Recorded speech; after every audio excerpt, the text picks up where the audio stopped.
খড়গপুরে তৃণমূল কংগ্রেসের পার্টি অফিসের কাছে শুট আউটে গুরুতর আহত হয়েছেন এক দলীয় কর্মী। ঘটনাটি ঘটেছে খড়গপুর শহরের 15 নম্বর ওয়ার্ডের নিউ সেটেলমেন্ট এলাকায়। জানা গিয়েছে, মঙ্গলবার বি সন্তোষ কুমার নামে ওই তৃণমূল কংগ্রেস কর্মীর পার্টি অফিসের বাইরে দলীয় কর্মীদের সঙ্গে বসে কথা বলছিলেন। সেই সময় হঠাৎ করে একটি বাইকে করে 3 জন এসে 4-5টি গুলি চালায় বলে অভিযোগ। তার মধ্যে একটি গুলি লাগে ওই তৃণমূল কংগ্রেস কর্মীর।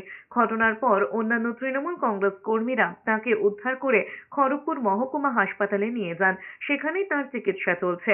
খড়গপুর शहरे এই প্রথমবার নয়, একাধিকবার গুলি চালানোর ঘটনা ঘটেছে। आया बाइक से सडनली आया उठा फायरिंग करना स्टार्ट कर दिया। सब लड़के भाग गए, भागने नहीं सकते।